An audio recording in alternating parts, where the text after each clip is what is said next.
community of 13,000 gathers every night to listen to real stories. Welcome to Darkroom Nights.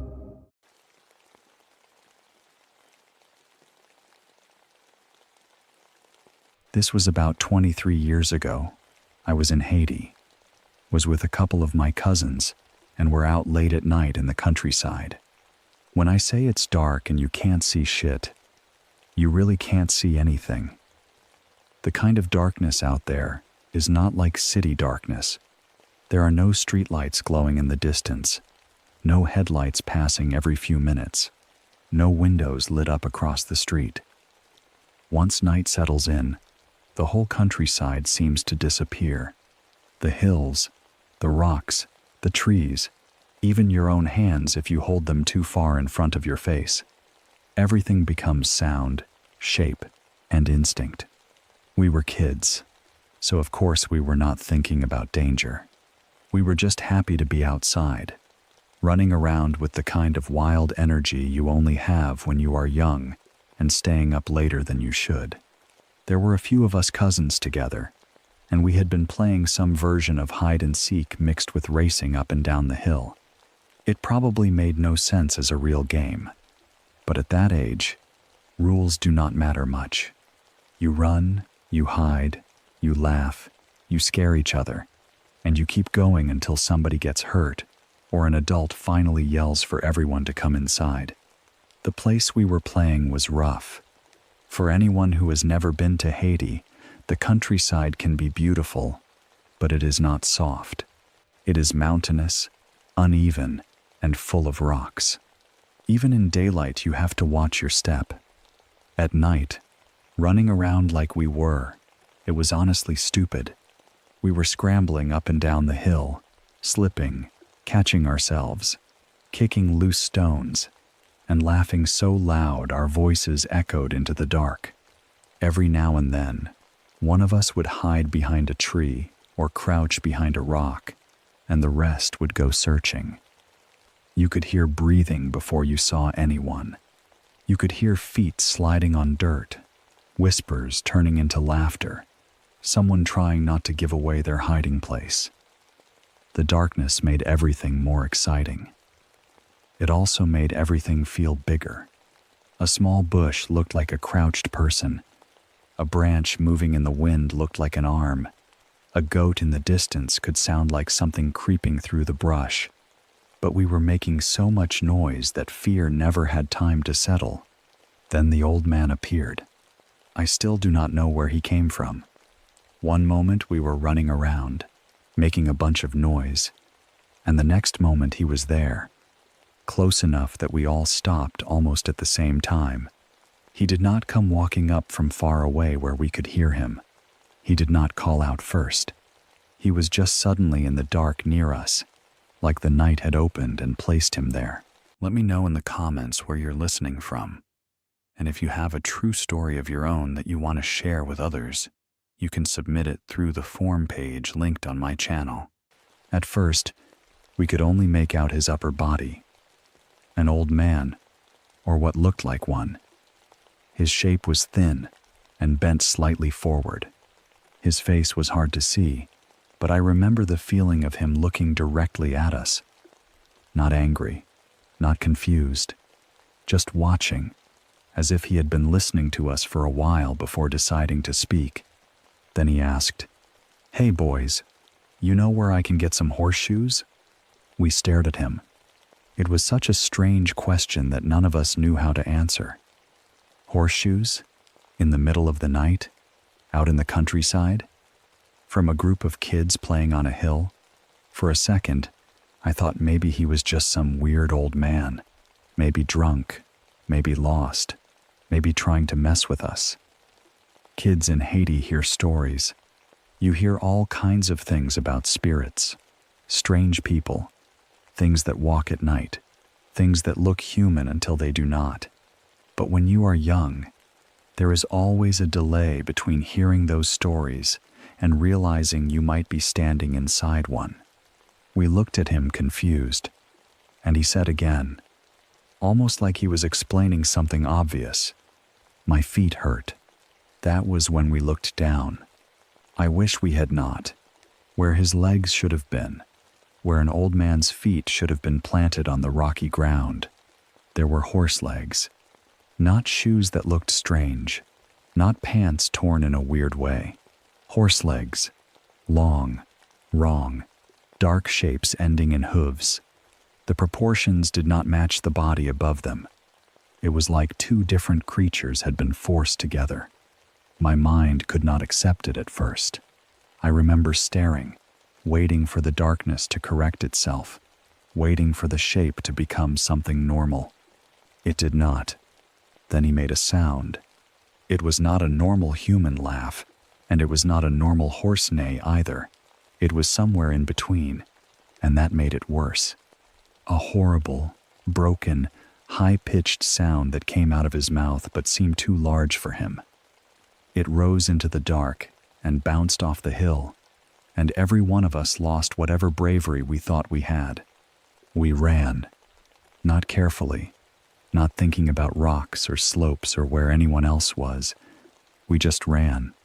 I could hear my cousins screaming around me, feet sliding, stones scattering, someone almost falling and catching themselves.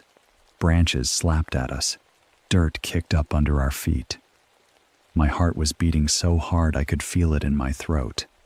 I did not look back. None of us wanted to see if he was following. That was the kind of fear that takes over your whole body. You do not think, maybe I misunderstood. You do not think, maybe it was a prank. You only think, get away. Get away now. By the time we reached a place with people, we were gasping, shaking, and trying to talk over each other. Nobody had a clean explanation. Nobody wanted to go back and check.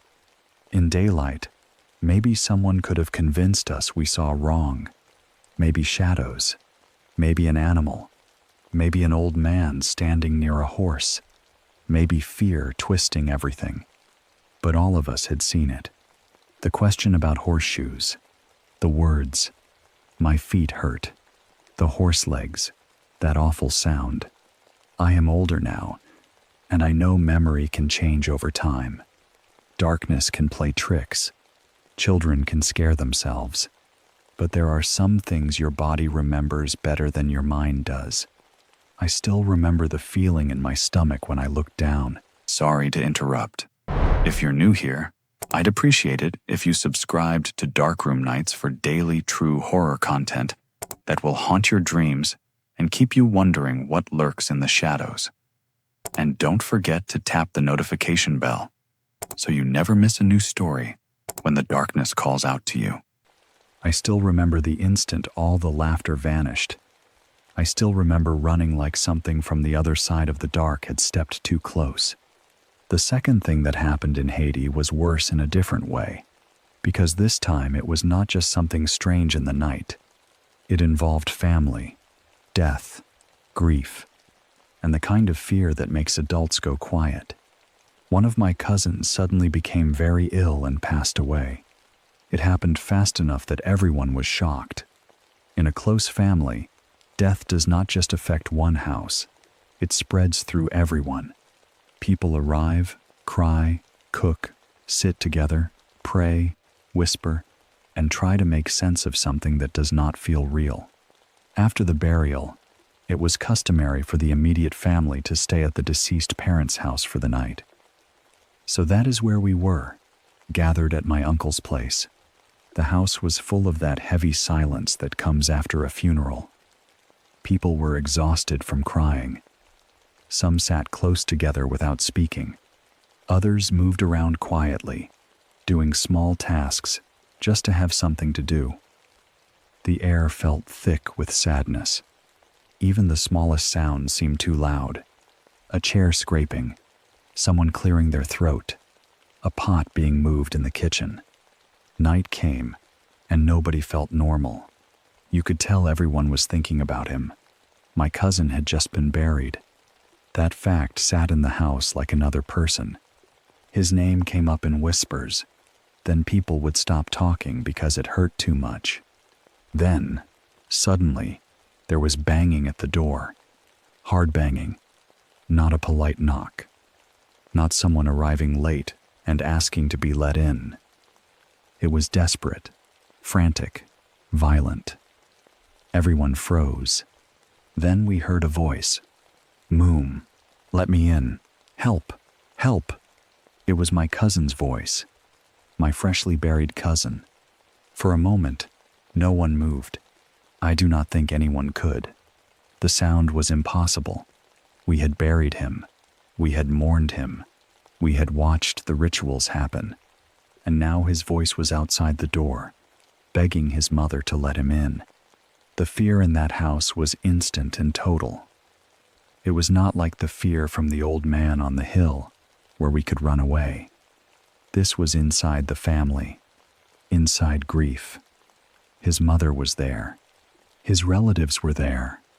Everyone recognized the voice, or at least thought they did, and that made it unbearable. He kept calling for help. Then we heard other men outside. Angry voices, movement, the sounds of a struggle. It sounded like they were beating him, dragging him away from the door while he cried out. I cannot properly describe what that does to you when the person screaming is someone you love, and the person is supposed to be dead. Nobody opened the door. That may sound cruel to someone hearing it from far away, years later, in safety. But in that moment, everyone understood the danger. In Haiti, there are stories people do not treat like simple ghost tales.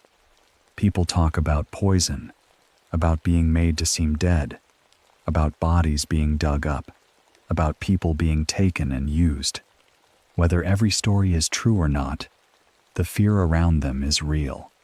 And when you are in a house at night, hearing a buried family member screaming outside while unknown men beat him and pull him away, it does not feel like folklore. It feels like a nightmare happening on the other side of the door.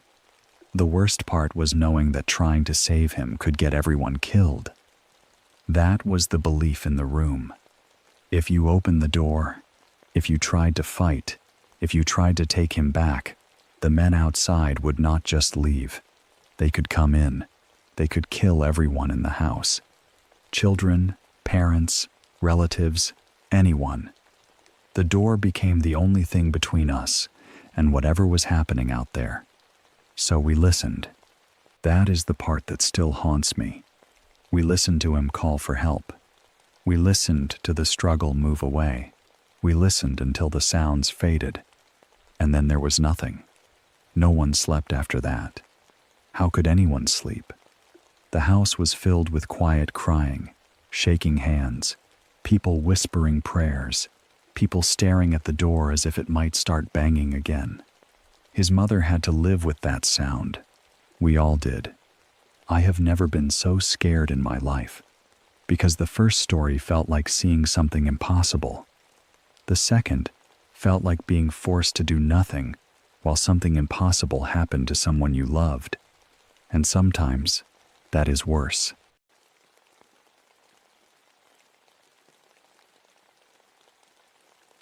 I've told this before and it might get buried, but anyway. When I was in college, my dorm room was haunted. My bedside lamp would turn on and off by itself when nothing was wrong with it, and my things would sometimes slide across my desk without being touched. It was creepy, but my roommate and I just kind of tried to ignore it. At first, we treated it like one of those strange college dorm problems that everyone complains about. Old wiring, uneven furniture, a cheap lamp, a desk that was not level. Anything was better than admitting the room itself felt wrong.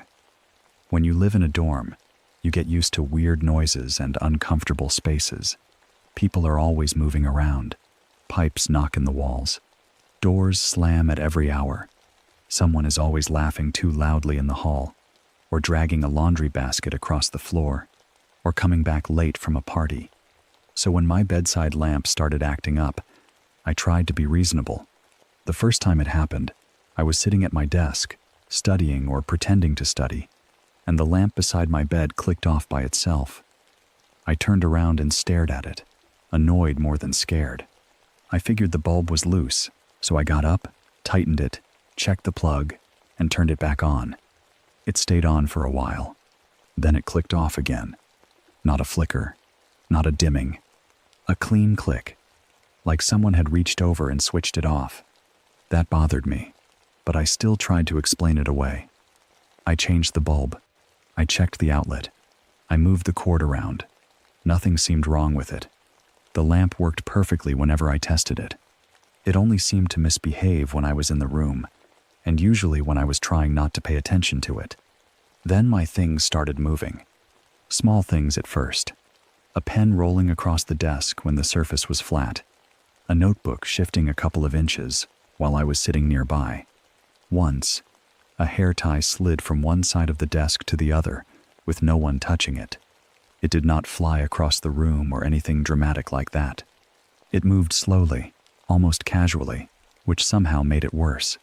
If something had slammed into a wall, maybe I could have screamed and called someone, but this was quiet, controlled, like whatever was doing it wanted me to see, but did not want anyone else to take it seriously. My roommate saw some of it too. That was the only reason I did not fully convince myself I was imagining things. She would be sitting on her bed, and something on my desk would shift. We would both go still, look at each other, then look away. Neither of us wanted to say the obvious thing. It only happened with my stuff as far as we knew. That detail made it feel personal. My roommate's side of the room was normal. Her lamp stayed on. Her desk stayed still. Her things did not slide around when no one was touching them. It was always my side, my lamp, my notebooks, my little objects, my space. At first, that made me angry in a nervous way. Then it made me afraid.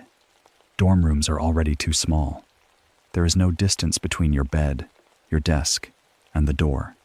When something feels wrong in a space that small, you cannot escape it unless you leave completely. And I could not just move out because my lamp was acting haunted. I did not even know how I would explain that. So my roommate and I did what people do when they cannot handle something. We ignored it. We joked about it sometimes, but only in that uncomfortable way people joke when they are trying to make a real fear less real. If the lamp clicked off, I would mutter something like, "Great, thanks," and turn it back on. If something moved on my desk, I would stare at it for a second, then pretend I had not seen it. My roommate would get quiet, and after a moment we would force the conversation back to classes, food, homework, anything normal. But the room never felt fully normal again. There was always this sense of being watched from a corner I could not identify. Sometimes, when I came back from class and opened the door, I felt like I had interrupted something. The air inside would feel too still, like someone had just stopped moving. Nothing would be out of place, but I would stand in the doorway for a few seconds before stepping in. I hated that. I hated being scared of my own room. Then one weekend, my roommate left.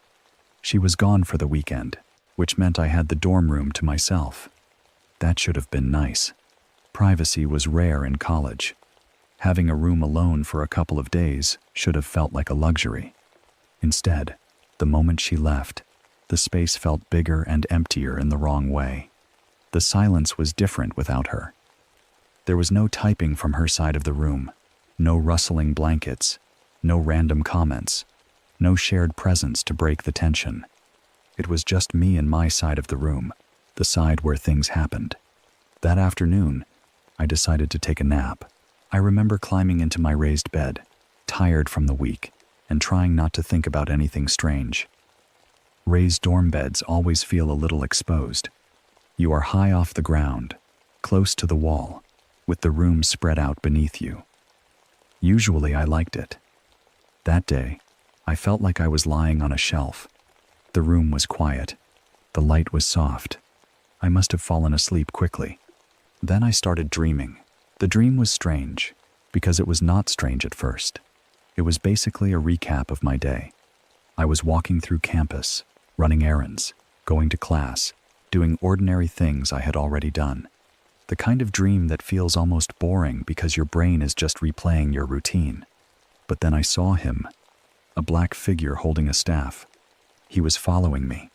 In the dream, he was always there, just behind me or off to the side. When I walked across campus, he was in the distance. When I went into a building, he was near the doorway. When I turned a corner, I could feel him coming after me. He did not rush. He did not need to. He moved with this horrible confidence, like he knew I could not get away from him. He was completely black, not like a person wearing black clothes, but black in a way that seemed to swallow detail. His shape was human enough to recognize, but not human enough to be comforting. He had huge eyes and white teeth, and his grin was the worst part. It was wide and fixed, too pleased, too aware. It looked like he was enjoying my fear. The moment I saw him clearly, a wave of dread went through me. Not ordinary fear. Recognition. In the dream, I remember thinking, "Oh, it's you." That thought still scares me when I remember it. I did not think, "What is that?" or "Who is that?" I thought, "It's you." Like some part of me already knew him. Like he had been around for a long time, following quietly behind my life, and I was only just turning around enough to see him. He seemed to know that too. The grin made it feel like he was taunting me. Not speaking, not attacking, just letting me understand that he had always been there. Every errand, every class, every walk across campus, every time I sat alone in that dorm room with my lamp clicking off by itself, he had been close. The dream kept pulling me through the day's events, but now he was in all of them. Standing at the end of a hallway, waiting near a doorway, watching from behind a tree, always with that staff, always smiling. The more I noticed him, the closer he seemed to get. I woke up from the nap with that dread still inside me. For a moment, I did not move. I was lying on my side in the raised bed, facing the wall. My heart was already pounding, but I tried to tell myself it was just a dream. A disturbing dream, but still a dream. The room was quiet, the kind of quiet that should have helped. Then I rolled over. He was at the edge of my bed, grinning. I cannot properly describe what happens to your mind when something from your dream is suddenly in the room with you. There is no slow build-up, no time to reason.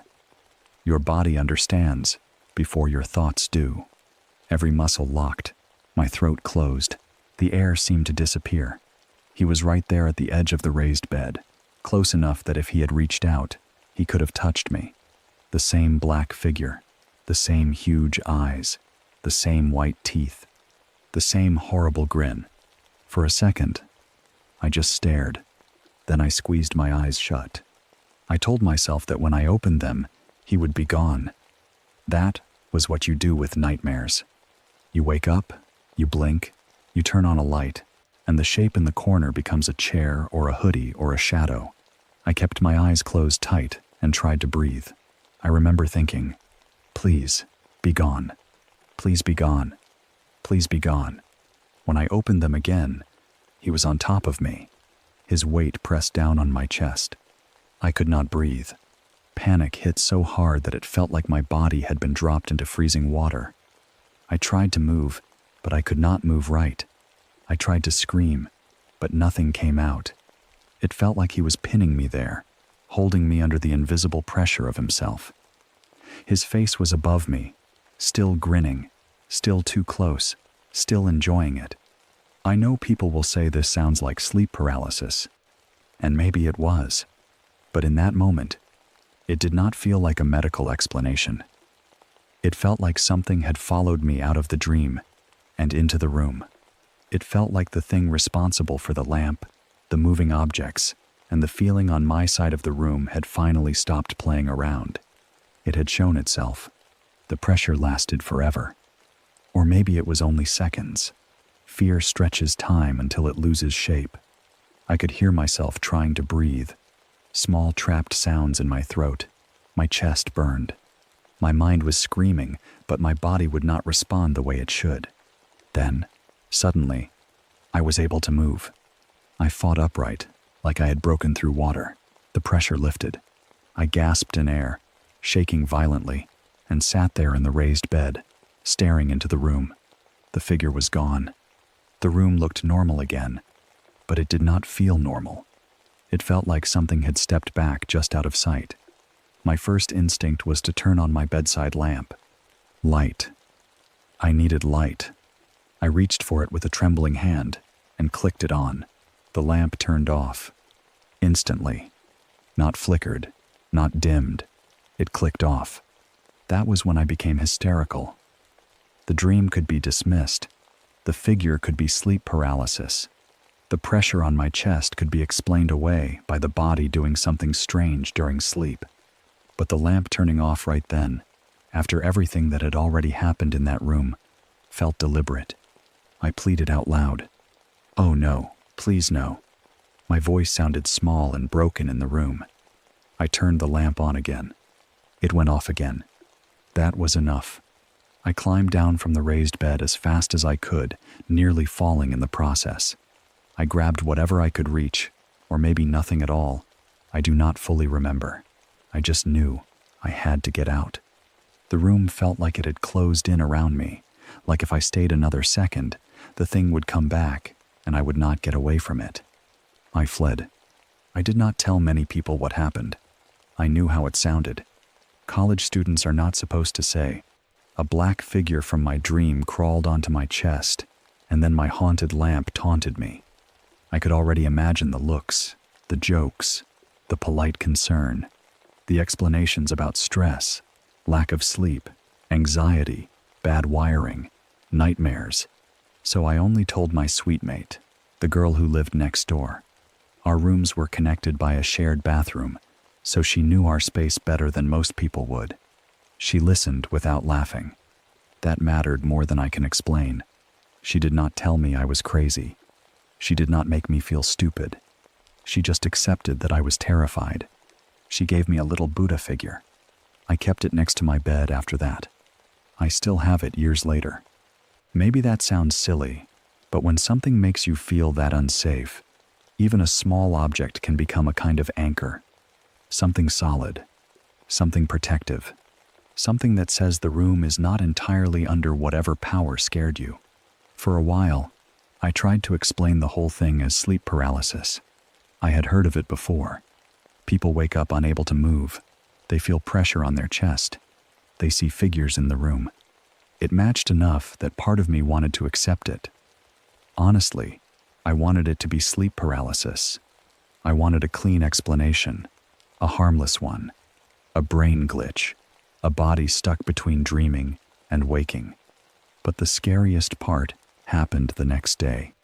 My other suite mate, who knew nothing about what had happened to me, mentioned something strange.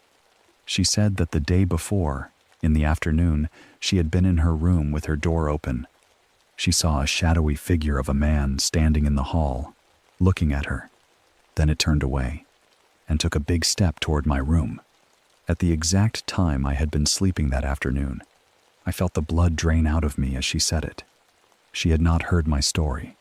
She had no reason to describe anything that matched it. She did not know about the dream, the figure, the staff, the grin, the thing at the edge of my bed, or the pressure on my chest. She only knew what she had seen from her open doorway, a dark figure in the hall, looking in, then turning toward me. That was the part I could not explain away. Maybe the dream was a dream. Maybe the thing on top of me was sleep paralysis. Maybe the lamp had bad wiring, even though it never seemed to have problems when anyone checked it. Maybe the objects on my desk moved because of vibrations, or gravity, or some other ordinary thing I never figured out. But my suite mate seeing a shadowy man heading toward my room at the same time I was trapped in that nightmare made every simple explanation feel thin. The dorm room never felt like just a dorm room again. After that, every click of the lamp made my stomach drop. Every shadow in the hall looked too tall. Every quiet afternoon alone in the room felt dangerous. I kept the Buddha figure near my bed, not because I knew what it could do, but because it made me feel like I was not completely helpless. Years have passed, and I still think about that grin. I think about the feeling in the dream when I recognized him. Oh, it's you. That is what haunts me most. Not just that I saw something, not just that I could not breathe, not even that my suite mate saw something moving toward my room. It is the feeling that whatever it was had been there long before I noticed it. following, waiting, and smiling when I finally understood.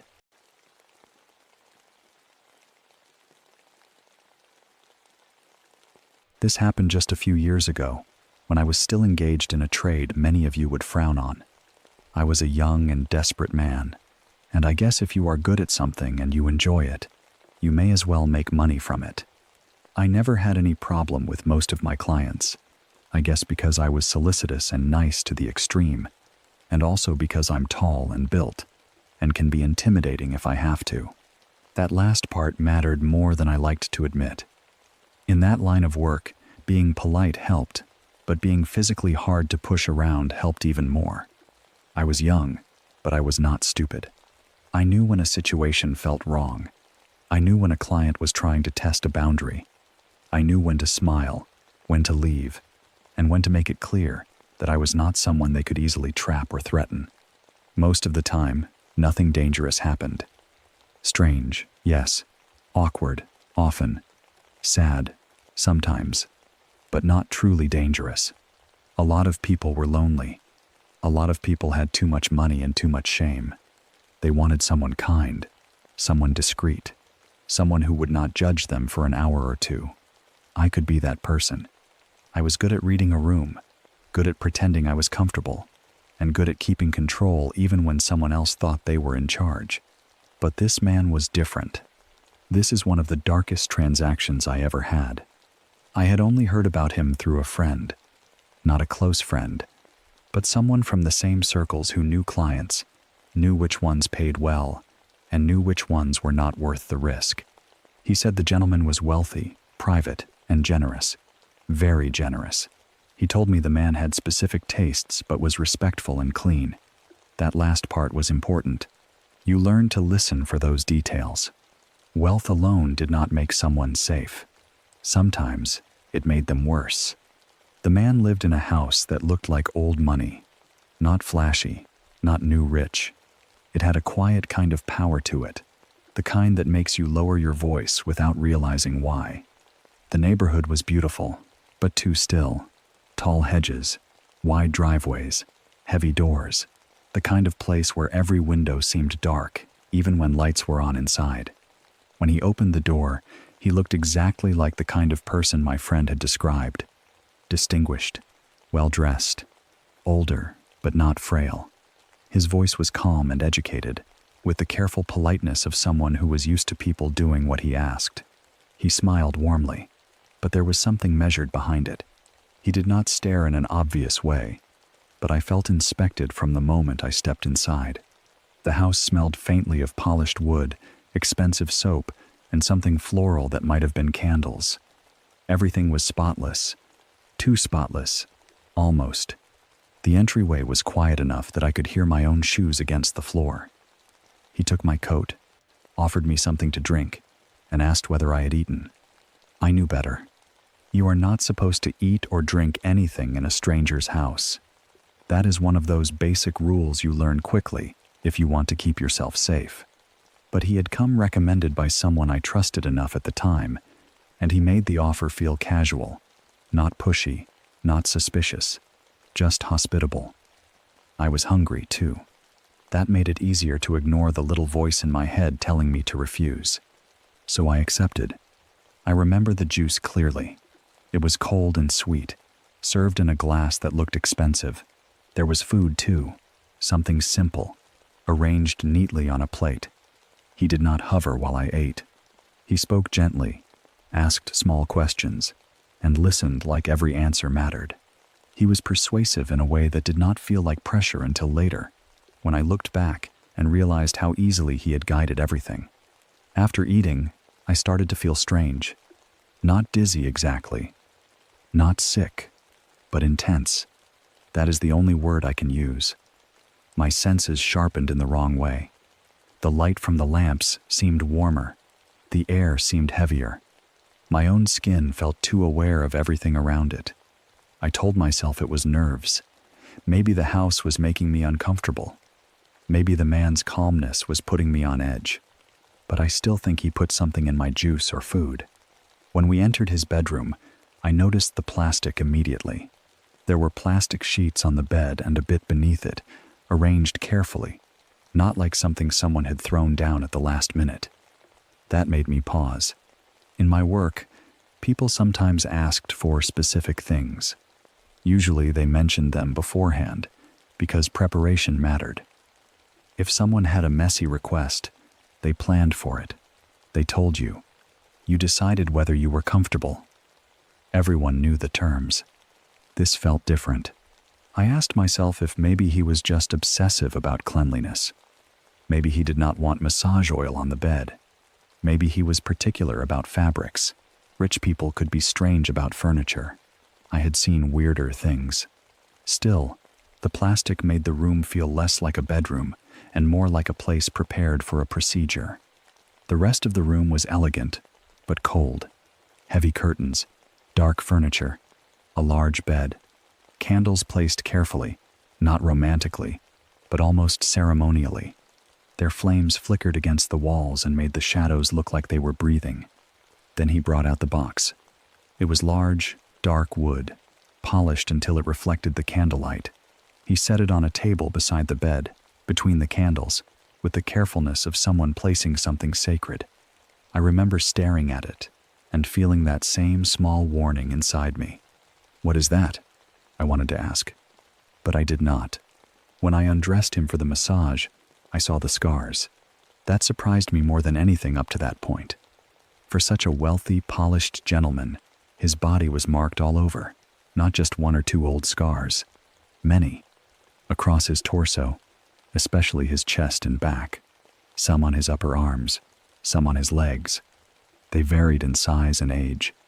Some looked pale and old. Others looked darker, more recent. The pattern of them made my mouth go dry. I tried not to stare. At first, I thought maybe that was why he was paying more than usual. Maybe he was ashamed. Maybe he had been through something medical or traumatic and wanted someone who would not react. I had seen clients who carried deep embarrassment about their bodies. I had learned to be gentle with that, so I kept my face neutral and carried on. The massage lasted about an hour. During that time, the strange intensity in my body kept building. The room felt far away from the rest of the house, almost sealed off. The candles burned lower. The plastic gave soft little sounds whenever the bed shifted. The man barely spoke, but when he did, his voice was low and smooth. He seemed relaxed, but too focused, like he was waiting for a particular moment. The whole time, I had the feeling that the room was not empty. I know that sounds strange, because physically, it was just the two of us. I never saw anyone else. I never heard footsteps outside the door. But as the hour went on, the feeling grew stronger. It was not the ordinary discomfort of being alone with a strange client. It felt like attention, like something unseen had leaned closer. At the time, it did not scare me. That is one of the parts that bothers me now. It should have scared me. It should have made me leave. But instead, I felt pulled deeper into whatever was happening. My judgment felt softened around the edges. I was aware of danger, but it did not land the way it normally would. That is why I still think there was something in what he gave me. After the massage, I thought we were moving toward the usual end of the appointment. I was already preparing myself mentally to finish, get paid, and leave. That was when he opened the box. Inside were shiny things. I do not want to describe them too much. I will just say they were not things you bring out casually. They were not props for someone uncertain. They were clean, arranged, and clearly familiar to him. Looking into that box, I suddenly understood the plastic sheets. I understood the scars. I understood why he had not told me everything beforehand. He told me what he truly wanted. He was calm while he said it, almost tender. That made it worse. He did not sound like a man asking for something extreme. He sounded like someone discussing a preference for music or wine. He explained himself with patience, with charm, with that same quiet confidence he had shown from the moment I arrived. I should have left right then. If he had told me his request before I came, I honestly would have refused immediately. I might even have warned my friend never to send anyone else there. but his timing was perfect.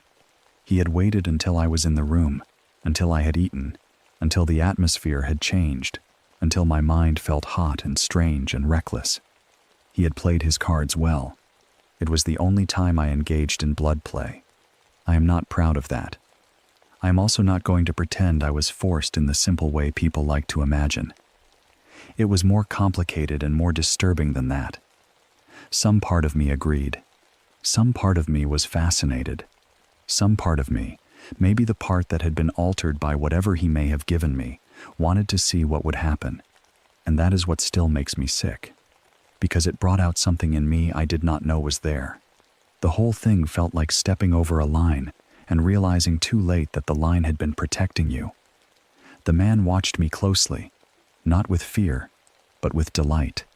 He seemed very pleased by my reaction, by my intensity, by how quickly I stopped hesitating. At one point, he said he was turned on by my enthusiasm. I remember hearing that and feeling proud for a second. Then, later, I remembered it and felt disgusted. The feeling of being watched became stronger as things escalated. The candles flickered, the plastic shifted. The room smelled metallic, warm, and sweet underneath the expensive candle scent. The shadows on the walls seemed too large for the objects casting them. I kept having the sense that if I turned my head fast enough, I would catch someone standing just behind me. But I never did. There was only the gentleman, calm and smiling, guiding the whole thing like he had done it many times before. That was the darkest part of it. Not the act itself, although that was bad enough. It was the sense that I had been prepared, managed, led, like he had known exactly how to get me there before I understood where we were going. When it was over, I felt drained and strange. My body was tired, but my mind would not settle. The man was pleased, very pleased. He paid me more than I expected, far more. He was courteous afterward, almost formal, as though we had completed a business meeting instead of something that left me feeling like I had stepped outside myself. I left with the money and told myself never again. At first, I tried to bury the memory. I moved to a distant city not long after that, for reasons that were partly practical and partly emotional.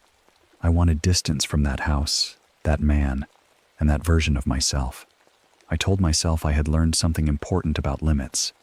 I told myself the money had been good, but not worth it. I told myself I was done with that kind of risk. For a while, life moved on. Then, about 3 months later, my friend contacted me. He said the gentleman had asked about me. Even seeing the message made my stomach tighten. I had not told my friend all the details. I did not want to explain it. I did not want to admit how far things had gone or how tempted I had been by it. So I kept my response short. I told him I had already left the city. He said that was not important. That sentence bothered me. He said it would be all expenses paid, travel, hotel, everything. We just had to agree on a schedule. The offer was very tempting. I will be honest about that. The money was considerable, and money has a way of making bad ideas look reasonable when you are young and trying to survive. For a moment, I thought about the gentleman's house, the candles, the box, the strange intensity of that night. I thought about how he seemed like the kind of man who always got what he wanted. Then I felt the wrongness of it. Not fear exactly. Instinct. The same instinct that had kept me alive in other situations. The one that told me when a smile was fake, when a room had no easy exit, when a client was too calm, when generosity had a hook hidden inside it. I declined. I said I had stopped working and left it at that. My friend tried again. Then again. The offers got better. At one point, he said the gentleman would even be open to meeting me in my new city. That was the moment I knew I had made the right decision. Because it was not just a client wanting another appointment. It was pursuit. Polite pursuit, but pursuit all the same. He was willing to cross distance, spend more money, adjust the terms, push through refusal without appearing aggressive. That kind of persistence is flattering only if you ignore what it really means. I kept refusing, bluntly. No excuses, no negotiation. No, maybe later.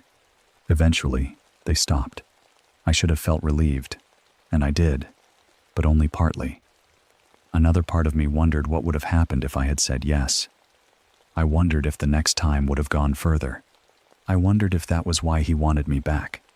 Not because of what we had already done, but because he had seen something in me that night that he thought he could use. The money still bothers me. Not because I regret turning it down, but because of how hard it was to say no. That tells me how dangerous the whole thing really was.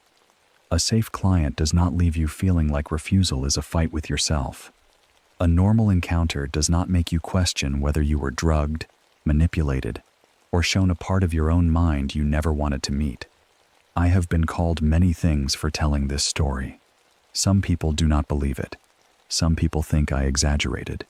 Some people say I should have known better. Maybe I should have. But I was young, desperate, hungry, and too confident in my ability to control a situation. That night taught me that control can be taken from you without force.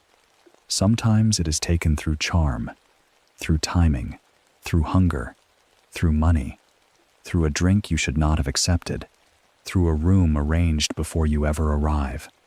And sometimes the scariest person in the room is not the one with the scars, or the box, or the smile. Sometimes it is the version of yourself that says yes before you understand what you are becoming.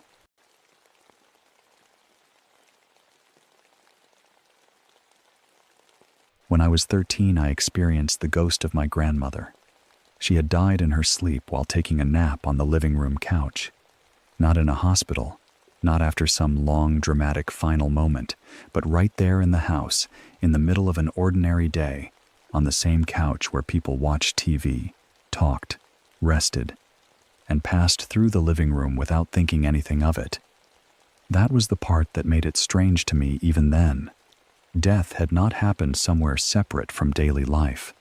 It had happened in the middle of the home, on a piece of furniture everyone still had to see. After she passed, my father and grandfather started saying that every now and then, they could still hear her walking through the house.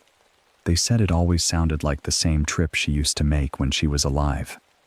She would come from the back bedroom, shuffle down the hallway, pass the bathroom, and go into the kitchen. Then they would hear the refrigerator door open. Apparently, she had done that countless times in life. It was part of her routine. She would get up, walk slowly to the kitchen, open the fridge, and look for something cold to drink or snack on. My father and grandfather said the sounds were so familiar that, at first, they would almost forget she was gone. Then reality would settle in, and the house would feel different. I did not believe them. At that age, I thought adults liked to exaggerate stories to scare kids. My father and grandfather had that kind of humor too. They could tell a story with a straight face and wait for me to react. So whenever they mentioned hearing my grandmother moving around after she died, I assumed they were making it up. Maybe they were grieving. Maybe they were trying to keep her memory alive. Or maybe they were just having fun at my expense. A couple of years after she passed away, my father and I went to spend the weekend with my grandfather. His house felt the way older family houses often feel, full of history even when nothing is happening. There were familiar smells in the furniture and curtains, quiet little creaks in the floor, and corners that seemed darker than they should have been. It was not a frightening place during the day. It was warm, lived in, and familiar. But at night, it changed. My father and I slept in the living room on the couch, which opened into a double bed. It was the same couch my grandmother had died on. I knew that, and even though I tried not to think about it too much, the thought stayed with me as we got ready to sleep. It is one thing to hear a story about someone dying in a room. It is another thing to lie down in the exact place where it happened. My grandfather left the house that evening to go next door and play poker with one of the neighbors. My father and I settled into the living room. He went to sleep almost immediately, the way adults seem able to do anywhere when they are tired enough. Within minutes, his breathing was slow and steady. I stayed awake. I had a magazine with me, so I lay there reading under the dim light, trying to focus on the pages. The house was quiet around us, not completely silent, but quiet in the way old houses get at night. The kind of quiet where every little sound seems to have a place. A pipe ticking, the wind pressing softly against a window, my father shifting in his sleep. After a while, I heard the back bedroom door being pulled open. The sound was clear, not a vague creak from somewhere in the house, not a settling board. It was the unmistakable sound of a door being opened from the bedroom area. I paused and lowered the magazine. Then I heard shuffling feet. Slow, soft steps moved through the back part of the house. They were not heavy steps. They sounded careful and familiar, like someone walking a route they had taken thousands of times before. The sound moved closer, coming down the hallway. Then came the creak in the floor directly in front of the bathroom doorway. I knew that creak. Everyone did. It was one of those old house sounds that happened in the same spot every time someone stepped there. The feet continued. Shuffle, pause, shuffle. Then the kitchen.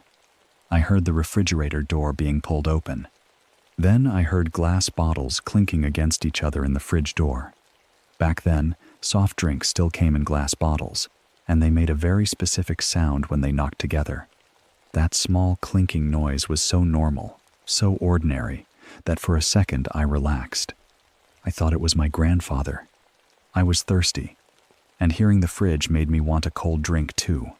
So I got out of bed quietly, trying not to wake my father. I walked from the living room into the kitchen, expecting to find my grandfather standing there with the refrigerator open. But the kitchen was empty. The fridge was closed. No one was there. I stood there confused, staring around the room.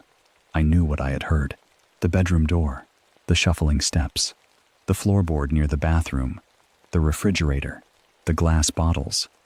It had all been too clear to dismiss. It had sounded like a person moving through the house. Then I remembered. My grandfather was not home.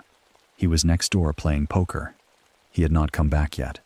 The realization hit me slowly at first, then all at once. I thought about the stories my father and grandfather had told me. The same bedroom, the same route, the same refrigerator door, the same sounds they claimed belonged to my grandmother. Suddenly, the kitchen felt too open. The hallway behind me felt too dark. The air seemed colder than it had a moment before. I ran. I raced out of the kitchen, back into the living room, and leaped over my sleeping father into my side of the bed. I pulled the covers up and tried to breathe quietly. My father did not wake up. He just kept sleeping, completely unaware that I was shaking beside him. Somehow, I fell asleep. I do not know how long I slept before I woke up again, but when I did, it was not gradual. I woke with a start, like something had pulled me out of sleep. My whole body was filled with a paralyzing fear so strong I could not move. I was lying on my right side. My head was covered by the blanket. For a while, I stayed frozen like that, staring into the darkness beneath the covers. I did not know why I was afraid at first. There was no obvious noise, no hand touching me, no voice whispering my name. But the fear was already there, heavy and absolute, as if my body had sensed something before my mind could understand it. Then I realized I needed to turn my head to the left. I did not want to. Every instinct I had told me not to look. The fear was so intense that even moving my eyes felt impossible. But the pressure of knowing something was there became worse than the fear of seeing it. Slowly, painfully, I worked up the courage to turn my head. There was a shadow on my blanket. It was not random. It was not the uneven shape of furniture or a curtain or light from outside. It had a clear outline, a head and shoulders, a woman's head and shoulders, and the hair. That was the part that made my blood go cold. The shadow had a beehive hairdo. My grandmother had worn her hair in a beehive for years, even long after the style went out of fashion. She kept it that way right up until she died. Everyone knew that silhouette. It was one of the things that made her look like herself. And now that shape was being cast onto the blanket over my face. Then I heard breathing, heavy breathing. It came from the direction of the shadow. Slow, close, and deep. Not my father's breathing. His was beside me, steady and asleep. This breathing was nearer, positioned above or beside me, coming from whatever was creating that outline. I lay there trapped under the blanket, unable to scream, unable to move, staring at the shadow of a woman who should not have been there. I knew I had to pull the blanket off my face. That sounds simple, but it took everything I had. My hand felt like it belonged to someone else. The fear pressed down on me so hard I could barely make myself move. Inch by inch, I forced my hand upward. My fingers found the blanket. I grabbed it. Then I pulled it away from my face. Instantly, everything stopped. The fear vanished. The shadow was gone. The heavy breathing was gone. The room looked normal. My father was still asleep next to me. The living room was dim and quiet. Nothing stood beside the bed. Nothing leaned over me. There was no woman, no shadow, no sound. I lay there stunned, trying to understand how something could feel so real one second and disappear completely the next. After a while, I pulled the blanket back over my head. I do not know why. Maybe I was cold. Maybe I wanted to hide. Maybe I thought that if I covered myself again, I could pretend nothing had happened. Eventually, I fell asleep. Then I woke again. I was on my right side. The paralyzing fear was back. The same crushing dread filled my body before I even looked. I knew what I would see before I turned my head, but I still had to look. Slowly, I forced myself to turn to the left. The shadow was back. The same head and shoulders. The same unmistakable beehive hairdo. The same shape cast across the blanket. And again, the heavy breathing came from it, close and slow and terrifying. I had to repeat the whole process. I forced my hand to move. I grabbed the blanket. I pulled it off my face. And again, everything disappeared. No shadow, no breathing, no fear. Just the room. Just my sleeping father. Just the old couch opened into a bed. It did not happen once or twice. It happened again and again through the night. I would fall asleep or drift off just enough to lose awareness. Then I would wake on my right side, frozen with fear. I would force myself to turn my head. The shadow of my grandmother's head and shoulders would be there on the blanket, complete with that beehive hairdo. I would hear the heavy breathing. I would fight to move my hand, pull the blanket away, and everything would vanish. Then, after some time, it would happen again. I lost count. Maybe it was a dozen times, maybe more. All I know is that it felt endless, like the night had become a loop I could not escape. Fear, shadow, breathing, blanket off, relief, sleep, then fear again. The strangest part was that my father slept through all of it. He was right there beside me, close enough that I could have reached out and touched him, but I never managed to wake him. Maybe I was too scared. Maybe some part of me thought that speaking would make the shadow more real. Maybe I was afraid that if I woke him and the shadow vanished, he would tell me I was imagining things. So, I endured it alone. By morning, the house looked normal again. Daylight softened everything. The living room was just a living room. The couch was just a couch. The kitchen was just a kitchen. My grandfather was back.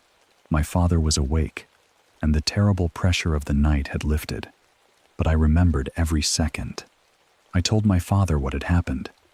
I told him about hearing the back bedroom door open. I told him about the shuffling feet, the creak by the bathroom, the refrigerator door, and the glass bottles clinking. I told him how I had gone into the kitchen and found no one there. I told him how I remembered that my grandfather was next door and how scared I had been. Then I told him about waking up again and again with that paralyzing fear. The shadow on the blanket, the outline of the head and shoulders, the beehive hairdo, the heavy breathing. How every time I pulled the blanket away, it all disappeared. How it came back over and over through the night. I expected him to laugh, or maybe to tell me I had been dreaming. Part of me wanted him to say that. I wanted him to explain it away in a way that made the night less real. Instead, he smiled. Not a mocking smile. Not a cruel smile. A familiar, almost pleased smile. Then he said, "That was Grandma," and that was all. He said it like I had not been terrorized all night, like I had simply been visited, like the shuffling in the hallway, the refrigerator opening by itself, the shadow over my blanket, and the breathing in the dark were just my grandmother letting me know she was still around. Maybe that was comforting to him. It was not comforting to me, because I had loved my grandmother. I knew my father loved her too. But whatever I experienced that night did not feel warm. It did not feel gentle. It did not feel like a sweet family goodbye. It felt like being trapped under a blanket while something stood over me and breathed. And even now, when I think about that house, I do not think first about my grandmother's face or her voice. I think about that shadow, a woman's head and shoulders, a beehive hairdo, and the sound of heavy breathing in the dark.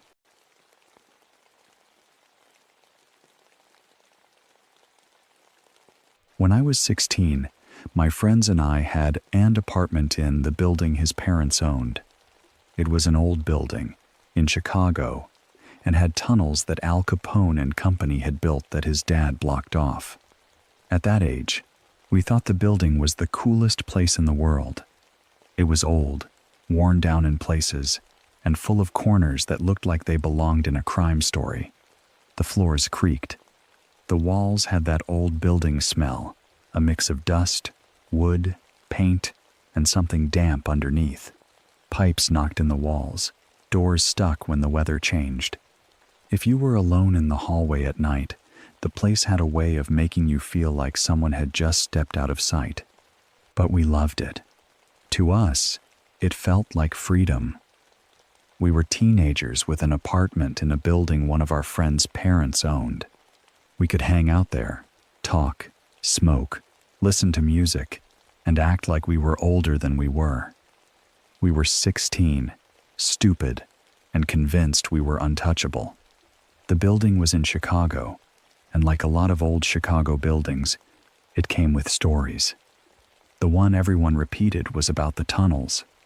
Supposedly, Al Capone and his people had used them back in the day.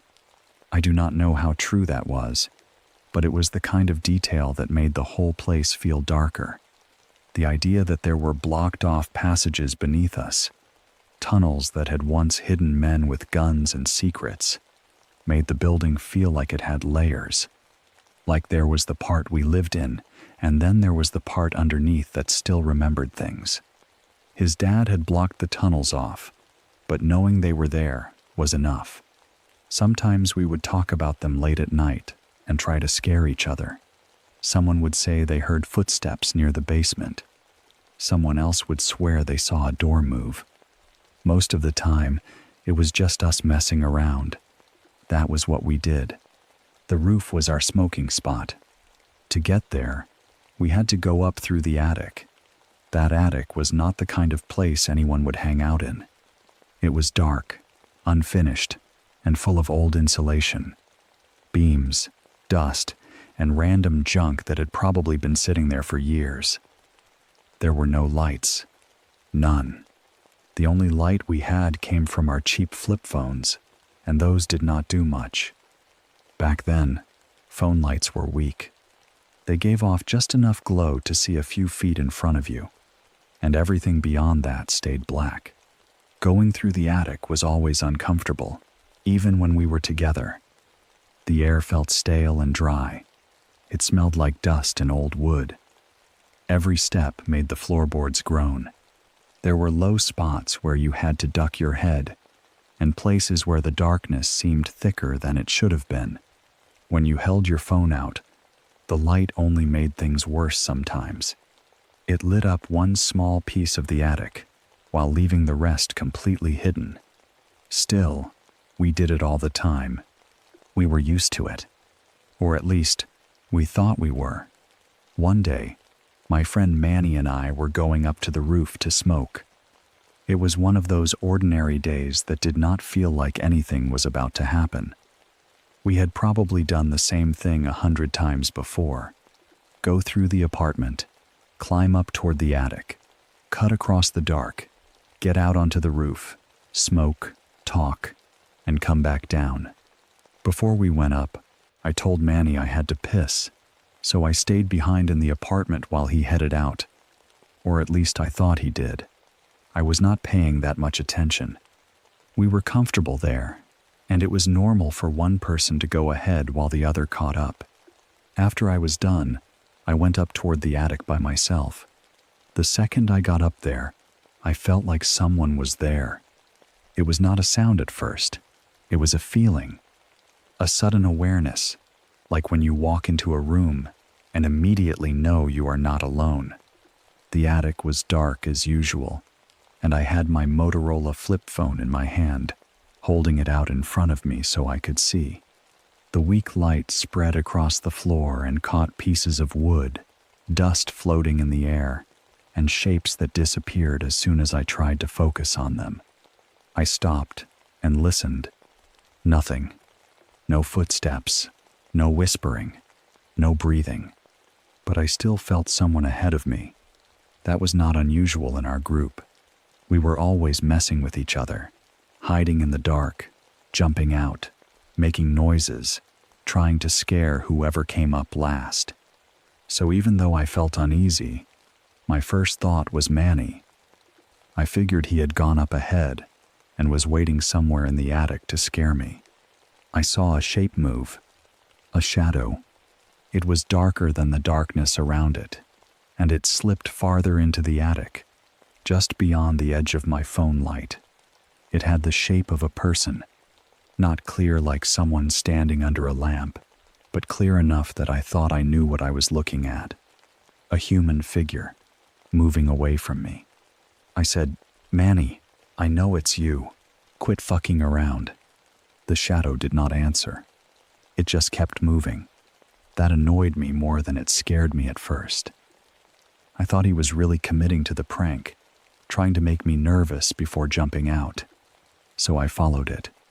My phone was held straight in front of me, the light pointing ahead. The attic floor creaked under my steps.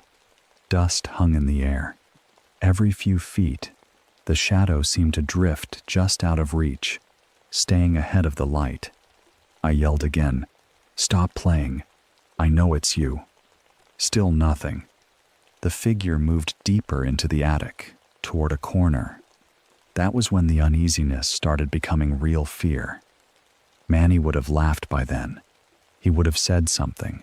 He would have jumped out, called me scared, made some dumb joke. But the figure did not act like Manny. It moved too quietly, too smoothly. It never turned around fully. It never made a sound. I kept following anyway because my brain was still trying to force the situation into a normal explanation. It had to be Manny. It had to be one of my friends. It had to be someone messing with me, because the other option made no sense. Then I heard Manny's voice, from downstairs. "What?" That one word froze me in place.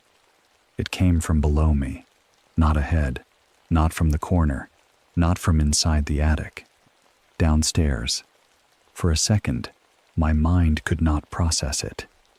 I was staring toward the corner where the shadow had gone, and Manny had just answered me from downstairs, which meant the figure I had been following was not him.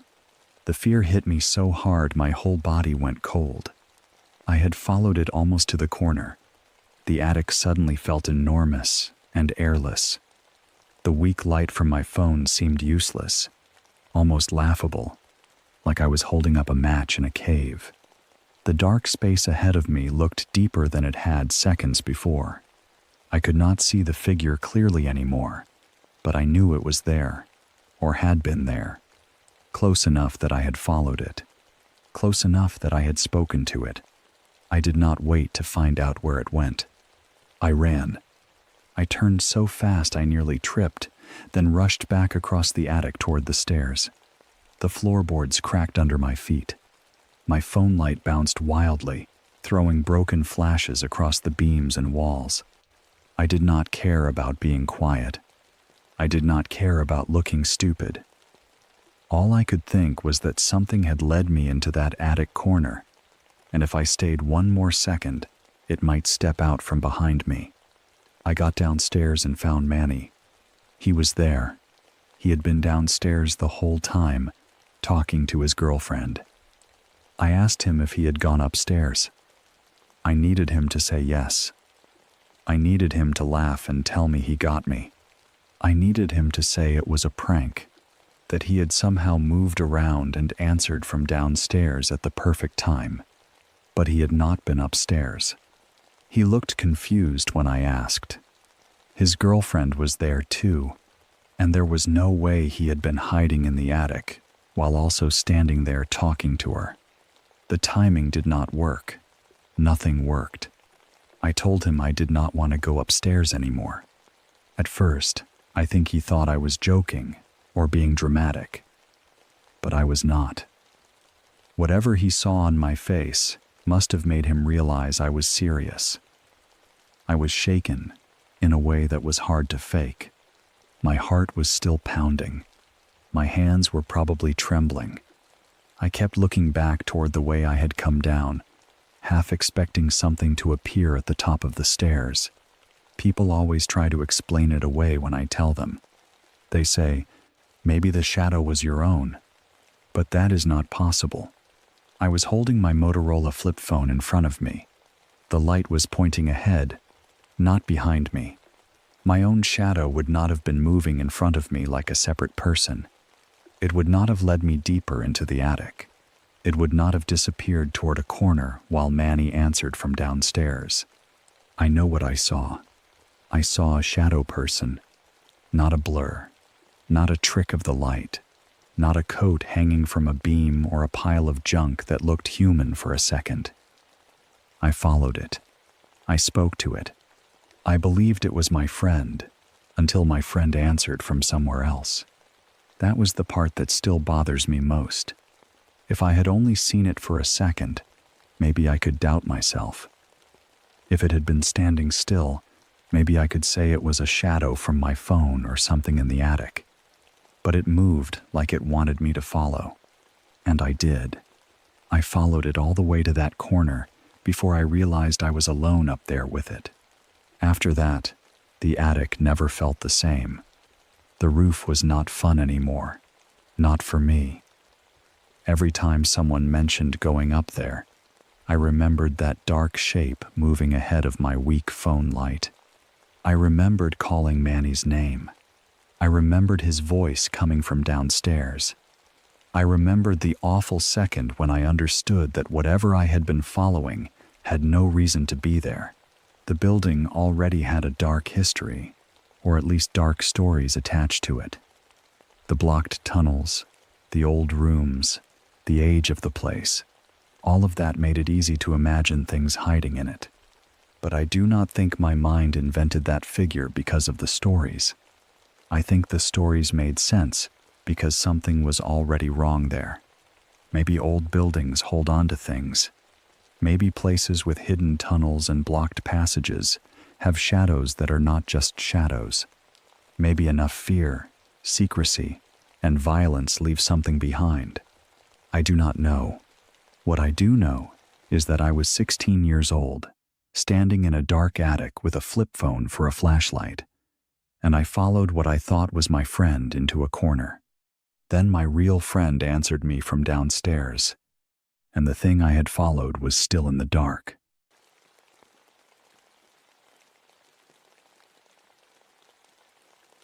I love to ride my bike along the country roads of a tiny town called Three Oaks, in Michigan. On a recent Saturday, my wife was working, and I had nothing to do, so I strapped my bike to my car and drove the hour to Three Oaks. I parked in the scenic downtown area, and then rode out of the town and into the surrounding countryside. It was one of those summer days that seemed perfect at first. Warm, quiet, open. The kind of day where the sky looks too wide and the roads feel like they were made for wandering.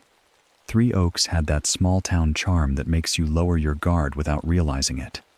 The downtown area was peaceful, with little shops, brick storefronts, and the kind of slow weekend traffic that makes everything feel safe. I remember feeling relaxed when I got out of the car and lifted my bike down. I had no schedule, no real destination, and no one waiting on me. I just wanted to ride. At first, it was exactly what I had hoped for. I pedaled away from town, past the last clusters of houses, past neat lawns and quiet driveways, until the buildings started spreading farther apart. The farther I went, the quieter it became. Traffic thinned out. The sound of engines faded behind me. Soon all I could hear was the crunch of my tires over gravel, the soft clicking of my bike chain, and the wind moving through the corn. As I wound my way deeper into the remote countryside, houses, businesses, and even cars grew increasingly scarce.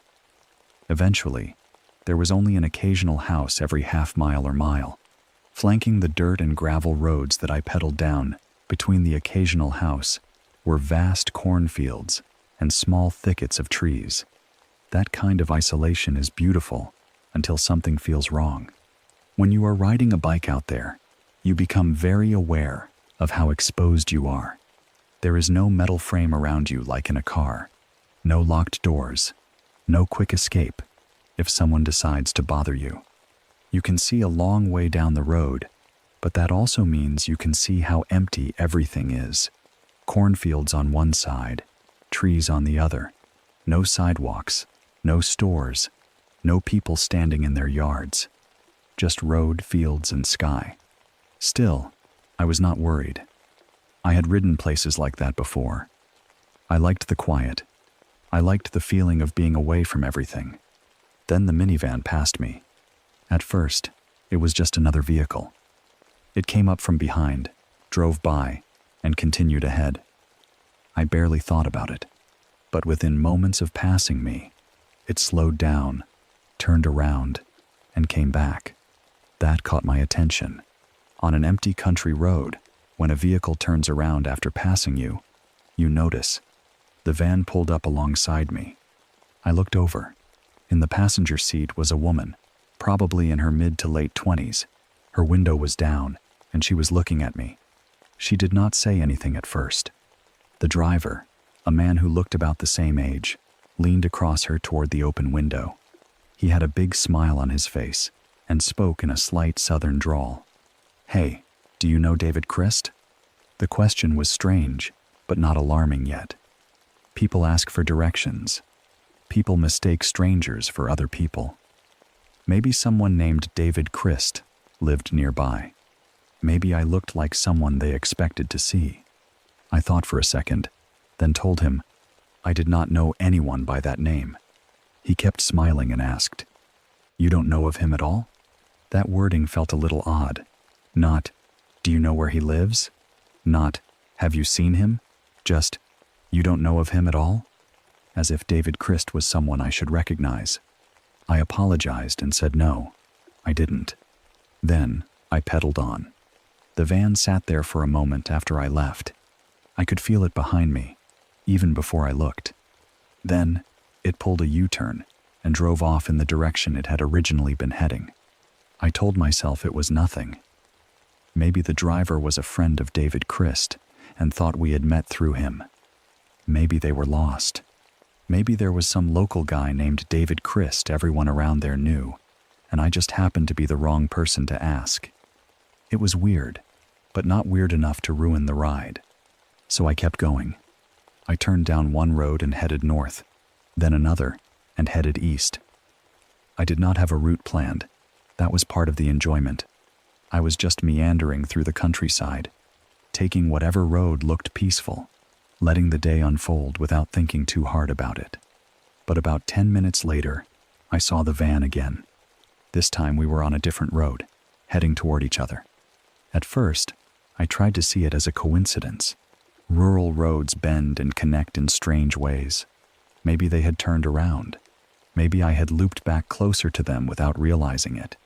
As we passed, I gave the driver a polite smile and nod. The kind of automatic greeting you give on quiet roads. He smiled back. A huge smile. Too big, maybe. Too fixed. As he drove past, I remember thinking that it was an odd coincidence to see the same van again after all the turns I had taken. I looked back once, watching it continue down the road. Nothing happened. It did not stop. It did not turn around. It just kept going. But now I was thinking about them. I started wondering what they were doing out there. Maybe they really were lost and looking for this David Christ guy. Maybe they were just driving around enjoying the scenery. Maybe they thought I looked like someone they knew. All of those explanations were possible. Still, the road felt different after that. The fields seemed taller. The trees seemed darker.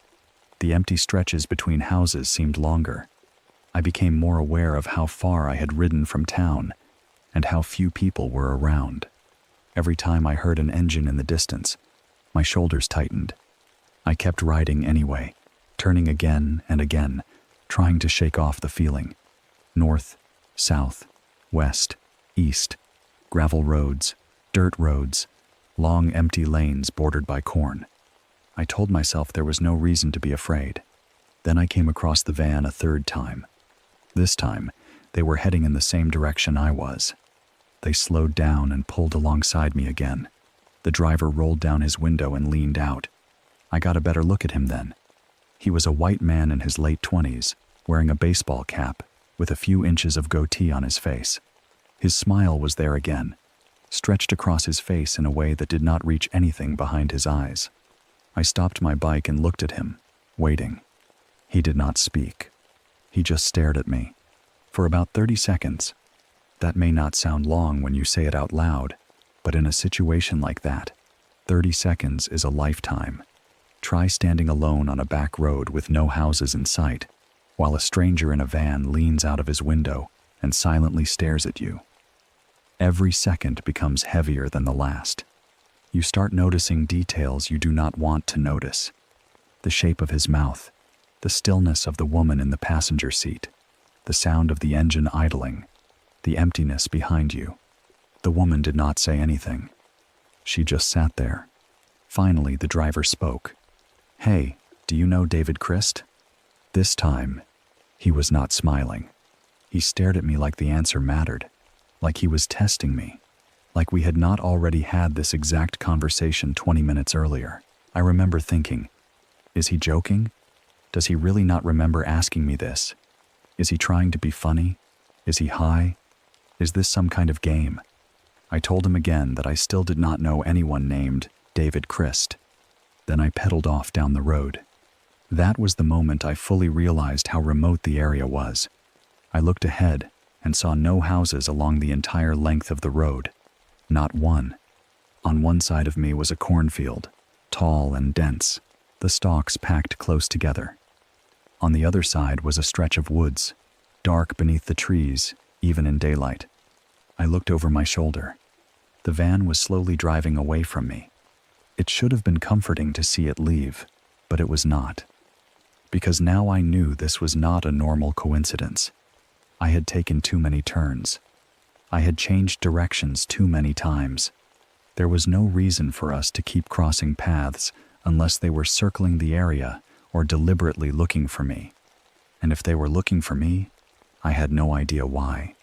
I started heading back toward the town center. My easy ride was over.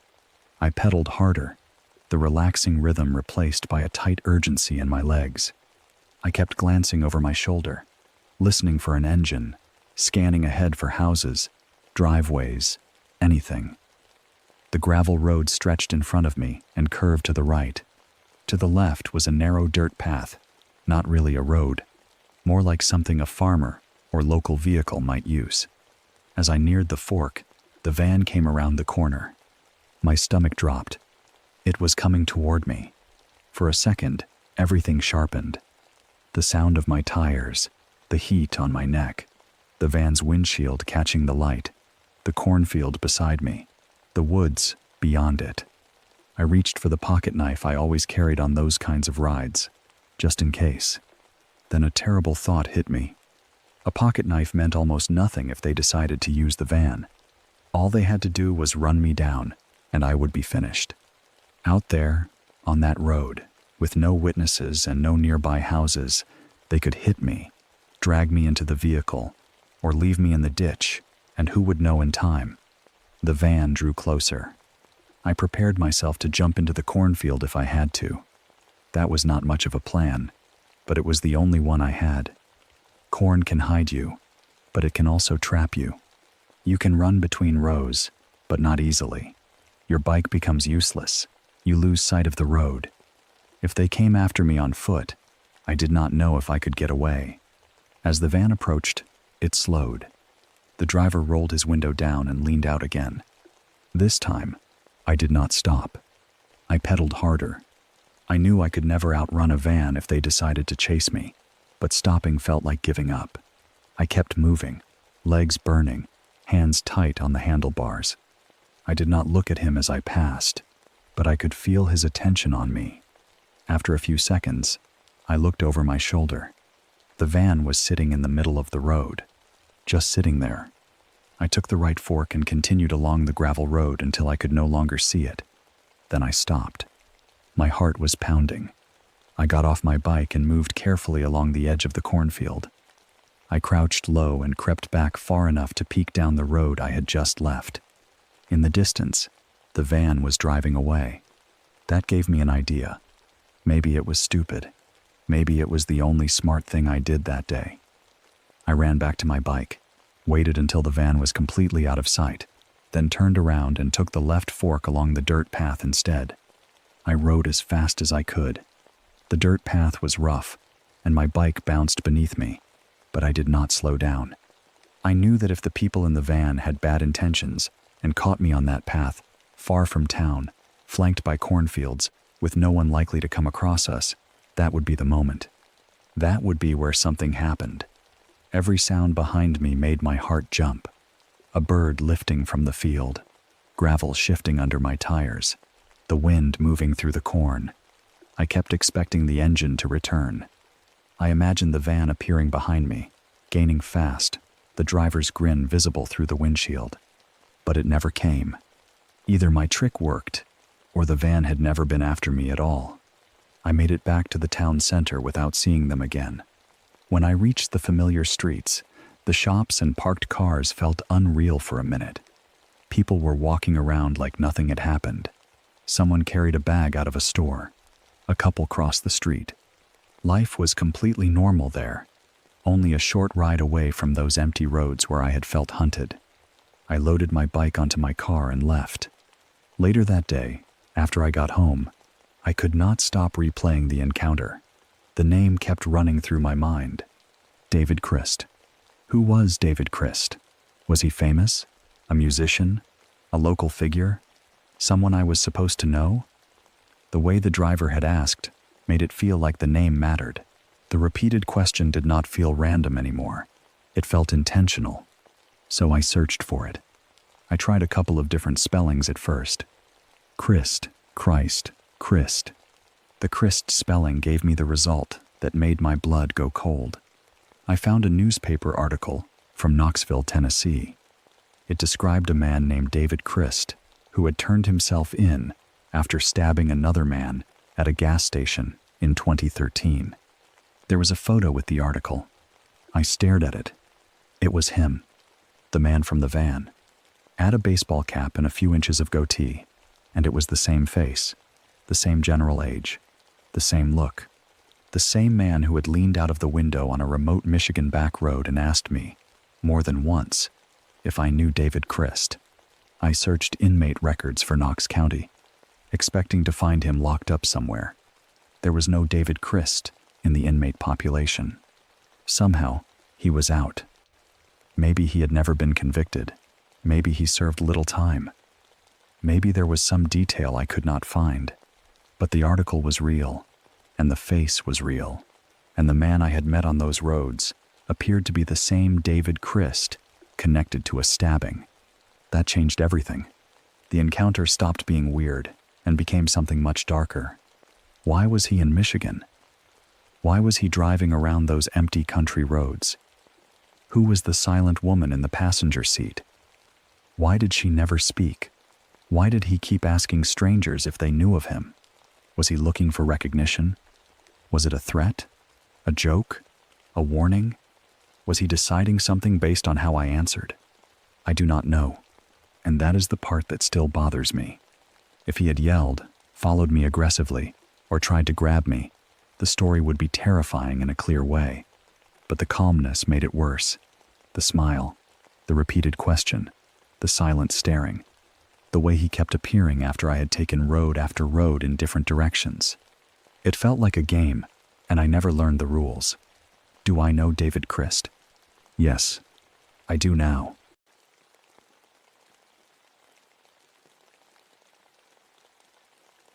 This happened over a decade ago, when I was living alone in a ground-floor apartment. It was not a scary apartment in the obvious way. It was not falling apart, not hidden in some bad part of town, not the kind of place where you would immediately feel unsafe. It was in a nice neighborhood, quiet and well-kept, inside one of those large, open apartment complexes where the doors open directly to the outside instead of into a shared indoor hallway. At night, the whole place usually settled into a calm silence. You might hear the distant sound of a car passing or a neighbor shutting a door earlier in the evening, but once it got late, everything went still. I lived alone, except for my 2 cats. They were not kittens or nervous little animals that startled at every sound. They were adult cats, and they had been through a lot with me. They had moved thousands of miles, lived in different places, dealt with huge dogs, roommates, odd schedules, noise, stress, and all the normal chaos that comes with human life. They were not easily frightened. If something startled them, they usually recovered quickly. If there was a noise in another room, they were more likely to investigate than hide. That matters, because of how they reacted that night. I had gone to bed like usual, which for me did not mean falling asleep right away. I was never a good sleeper. Going to bed around midnight and actually falling asleep by 2 in the morning was considered a decent night for me.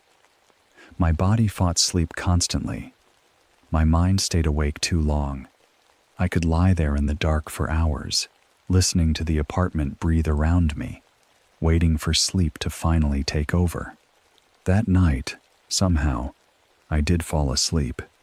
That alone felt rare enough to remember. I had actually managed to get into a restful sleep, the kind I did not get often. The apartment was completely quiet. My bedroom was dark. Nothing was happening. Nothing was wrong. Then the crash came from the kitchen. It did not sound like a small object falling over. It was not a soft clatter or a dish shifting in the sink. It was loud and violent, sharp enough to tear straight through sleep and throw me awake in an instant. 1 second I was gone, fully asleep, and the next I was sitting in the dark with my heart hammering, my whole body alert. The kitchen was the next room over. In that apartment, I could not usually hear much from the bedroom at night, especially not anything outside. The walls, the layout, and the quiet neighborhood made everything feel sealed off once I shut myself in for the evening. So that crash did not blend into other noise. There was no traffic, no voices, no neighbors stomping overhead, no music through a wall. It ripped through complete silence. At first, I thought it had to be the cats. That was the only reasonable explanation my half-awake brain could grab onto. Maybe they had been chasing each other around. Maybe one of them jumped onto the counter and knocked something over. Maybe they had gotten into the dish rack or bumped something near the sink. Cats do weird things at night. Anyone who has lived with them knows that. I was irritated more than scared. Being woken up from actual sleep was enough to make me angry, especially because sleep did not come easily to me. I started to get up, already preparing to scold them and clean up whatever mess they had made. but I could not pull the blanket back. Both cats were lying on it. They were pressed together against my hip, huddled in a tight, terrified little mass. Their eyes were enormous, fully dilated and fixed toward the kitchen. Their ears were pinned flat back.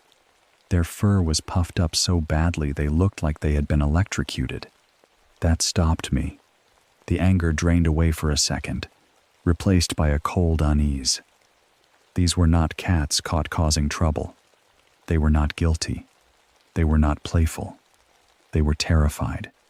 I had never seen them look like that before, and I have not seen anything quite like it since.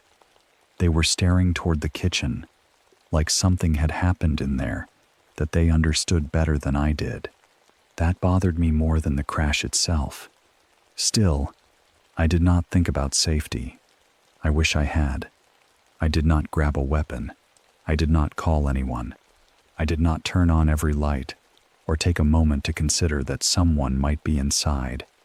I was half asleep, angry, confused, and too stubborn to be cautious. I pulled myself out from under the blanket, leaving the cats frozen behind me, and walked toward the kitchen. I was unarmed and nearly naked, marching through the dark like irritation could protect me. The apartment felt different as soon as I stepped out of the bedroom. The hallway was black, and the silence after that crash felt heavy, like the sound had knocked something loose, and now the whole place was waiting for me to find it. I remember the feeling of the floor under my bare feet. I remember how still the air was. I remember expecting, with each step, to hear another sound. Nothing came. No footsteps, no breathing, no cabinet closing, no whisper, no movement at all. That silence made me more uneasy than any noise would have. I reached the kitchen entrance and flipped on the light. I almost wish I had found a burglar. That sounds strange, but it is true. A burglar would have been terrifying, but at least it would have made sense. A person in the kitchen would have explained the crash. It would have given the event a shape, a reason, a threat I could understand. I could have run, screamed, called the police, defended myself, done something. Instead, I found the dish strainer. My kitchen was small. The sink was opposite the stove, with maybe 8 feet between them. Next to the sink, I kept a dish drainer rack sitting on a folded dish towel, snugged back against the wall. That was its place. It did not balance on the edge of the counter. It was not halfway hanging over. It was tucked back, secure, where I always left it. When I had gone to bed that night, there had been a ceramic bowl in it, a couple pieces of silverware, and a plastic food storage container. Nothing heavy enough to make the whole rack unstable. Nothing that should have shifted by itself. Now the dish drainer and everything inside it were scattered at the foot of the stove. The ceramic bowl was broken on the floor near the base of the oven. The silverware was thrown around. The plastic container had landed with the rest of the mess. The dish towel had only made it halfway across the kitchen and lay directly in the center of the floor, like it had been dragged or pulled along and then abandoned. I can still see it clearly in my mind, like a photograph. The rack had not slipped down from the counter. It had not tipped and fallen beside the sink. It had crossed the kitchen. It had launched, or been thrown, or shoved, from beside the sink all the way to the stove. It had hit with enough force to create the crash that woke me up. The bowl looked like it had broken when it struck the floor near the oven, after the rack hit the stove. There was no simple way for it to get there. I stood there staring at it, trying to make the scene fit into a normal explanation. Maybe the counter was wet. Maybe the towel slid. Maybe gravity did something odd. But no. Even if the towel had somehow slipped, the rack would have fallen near the sink. It would not have traveled across the room. It would not have cleared that distance. It would not have hit the stove. Something had moved it with force. That was when the anger left completely. I was not furious anymore. I was not even properly scared yet. I was confused in a deep, numbing way. The kind of confusion that comes when your mind reaches for familiar explanations and finds nothing there. I became very aware of the time, of the darkness beyond the kitchen light, of the fact that I was alone in a ground floor apartment in the middle of the night. I also became aware that I had to get up for work in the morning. That sounds absurd, but it is true. Sometimes when something truly strange happens, your brain clings to the most ordinary detail it can find. I had work. I needed sleep. I did not have time for whatever this was. I did not want to be standing in my kitchen at 4 in the morning, staring at a dish rack that had no business being across the room. So I cleaned it up. Not carefully, not calmly, just mechanically. I picked up the dish rack and set it on the nearest part of the counter, by where I was standing in the entryway. I collected the broken pieces, the silverware, the plastic container, and the towel, and heaped what I could inside the rack. I did not solve anything. I did not investigate. I did not search every cabinet or check the windows. I just removed the mess from the floor, because leaving it there felt worse. Then I shut off the light and went back to bed. The cats were still on the bed. They were no longer frozen in that extreme terrified posture, but they were not relaxed either. They looked like they had regained some control of themselves, but they stayed close, still watching the direction of the kitchen. I climbed back in beside them and lay down. Sleep did not come easily after that. How could it? Every small sound made me open my eyes. Every shift of the cats made my heart jump. I kept replaying the image of the kitchen, the rack at the stove, the towel in the center of the floor, the bowl broken at the base of the oven. I tried to build explanations, but each one collapsed. Maybe one of the cats had done it before the crash and then run back into the bedroom. But no. They had been on the blanket when I tried to get up, huddled against me, already terrified. They could not have launched the rack across the kitchen and then somehow returned to my bed, settled on top of the blanket, and acted like frightened witnesses in the seconds after the crash. Maybe something outside shook the apartment, but nothing else had moved. No pictures were crooked. No cabinets were open. No items had fallen anywhere else. And again, even with a shake, the rack would not have flown across the kitchen. Maybe I had left it somewhere else. I knew I had not. The dish towel alone proved that. It had been under the rack beside the sink. Now it was halfway across the kitchen. That detail still bothers me. The towel did not fly as far as the rack. It landed in the middle, as if whatever force moved the rack had dragged it along for part of the distance before it slipped free. That image makes the whole thing feel more physical, more deliberate, like something had grabbed the rack from its place and thrown it. Eventually, I drifted into a shallow, broken sleep for a few hours. When morning came, I woke up hoping I had dreamed it. That was my first thought. Maybe it had been one of those vivid half-asleep episodes. Maybe I had heard something in a dream and imagined the rest. Maybe the cats had startled me, and my tired mind invented a scene that never happened. It would have been easier that way.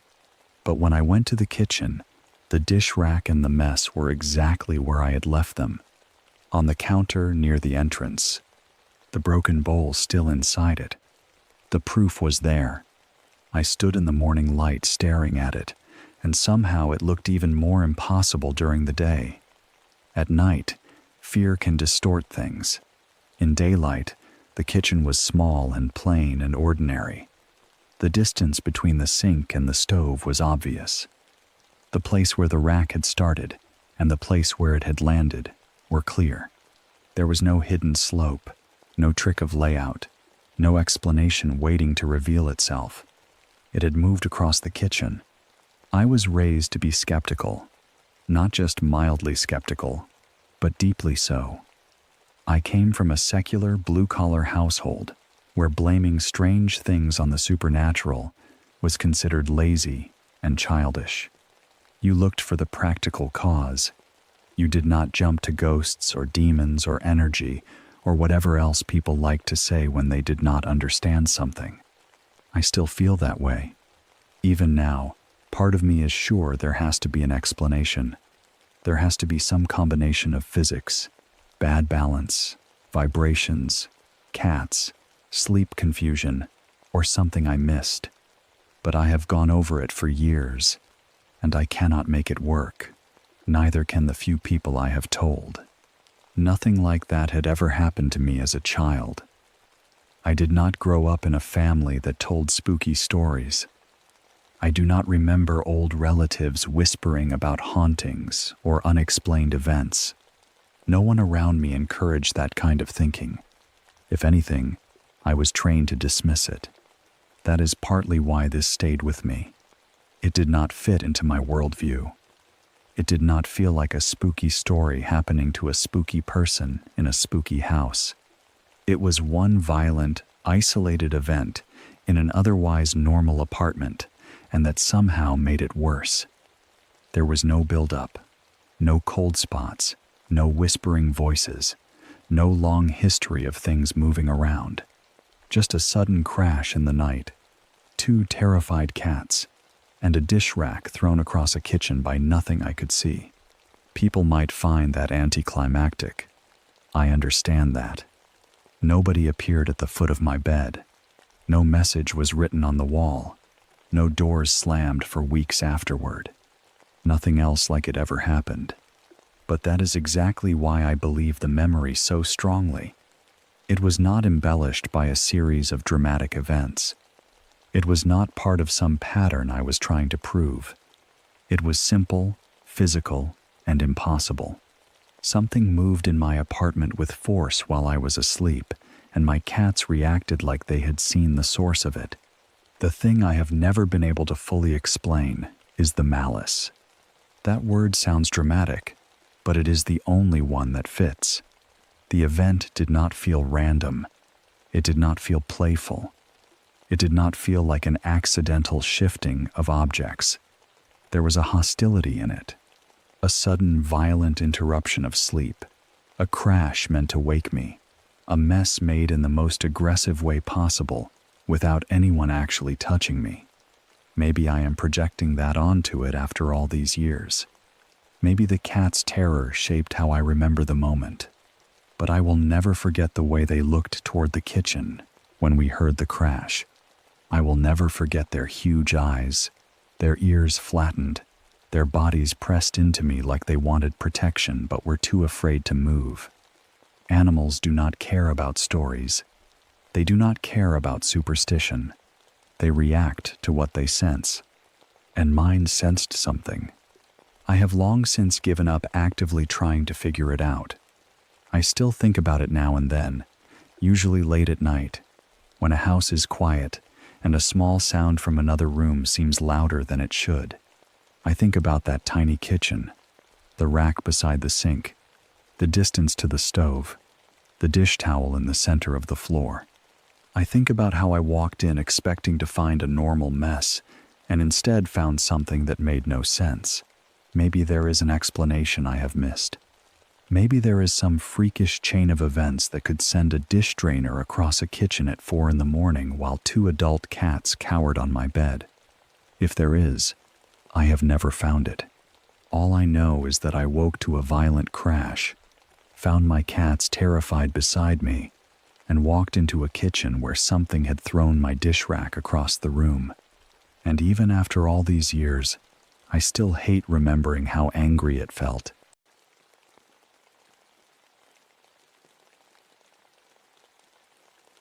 I work in an office and used to work an overnight shift from 1, 2A, 8A.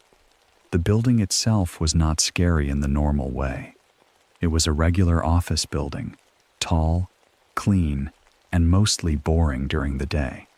People came in wearing badges, carrying coffee, talking too loudly in elevators, and acting like every floor was just another place to send emails and sit through meetings. But at night, the building changed. Anyone who has worked overnight in an office knows what I mean. A place built for crowds feels wrong when almost everyone is gone. The same hallways that seem normal at noon become too long after midnight. The lights feel harsher. The elevators sound louder.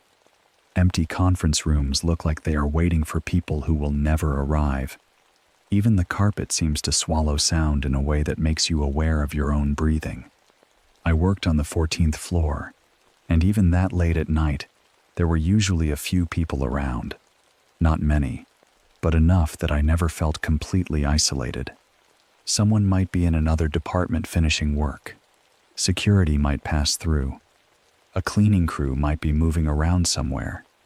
There were signs of life. On my lunch breaks, I would often take a nap. Working from midnight to 8 in the morning messes with your body. Your mind can be awake, but your bones feel tired. The kind of tired that sits behind your eyes and makes every chair look inviting. The problem was, I did not want to sleep on the 14th floor where people might see me. So I started going down to the vacant second floor. That floor was perfect for it. At least, I thought it was. The second floor was mostly empty at night. It had conference rooms, waiting areas, long stretches of hallway, and almost no reason for anyone to be there at 3 a.m. It was completely silent, except for the occasional muffled noise from outside the building, a truck passing on the street below, a horn far away, the distant hiss of tires on wet pavement. Other than that, nothing. During the winter, they turned the heat off down there, so it got cold. Not freezing, but cold enough that you wanted a coat over you. For sleeping, though, it was perfect. I would use my coat like a blanket, curl up in one of the waiting areas, and get 20 or 30 minutes of rest before going back upstairs. The lights were motion sensor lights. As you walked down the hall, sections would click on ahead of you, one after another, like the building was waking up just enough to let you pass. Then, after a while, they would turn off again. At first, that bothered me. Later, I got used to it. There was a long hallway that went around the building and served as a waiting area for the conference rooms. It had these comfortable chairs that worked surprisingly well as a makeshift bed if you pushed two of them together. I had a spot I liked behind a pillar, tucked just out of sight from the main walking path. If anyone did come around the corner, they probably would not notice me immediately. The only bad part about my spot was the lighting. The lights in that one area were wired backwards somehow. Everywhere else, the lights turned on when you walked in. In my little nap area, they were always on until you entered the space. Then they would turn off. It was annoying, but not enough to make me stop using the spot. I would just cover my eyes with my arm or my coat, and usually by the time the timer brought the lights back on, I was already asleep. That routine worked for a long time. Then one night, or morning, around 3:30 a.m., I went down there like usual. I was tired, cold, and looking forward to a quick nap. The second floor was quiet when I arrived. My footsteps sounded soft on the carpet, and the lights came on in sections as I moved through the hallway. I remember the air feeling colder than normal that night, the kind of cold that makes your fingers stiff and your breath feel thin. I reached my usual spot behind the pillar, pushed the chairs together, laid down, pulled my coat over myself, and tried to sleep. Almost instantly, something weird happened. I heard footsteps. They were coming from around the corner, approaching the hall where I was lying. Along with the footsteps, I heard keys jingling. A lot of keys. The sound was clear in the silence, metallic and sharp, swinging with each step. My first thought was that it was a janitor. That made sense. Cleaning staff had keys. Security had keys. Maintenance had keys. It was not impossible for someone to be on that floor at night. I stayed still and kept my eyes closed, figuring he would come around the corner, see me, notice my employee badge, and move on. Maybe he would wake me up and tell me I should not be sleeping down there, but I did not think it would be a major problem. The footsteps got closer.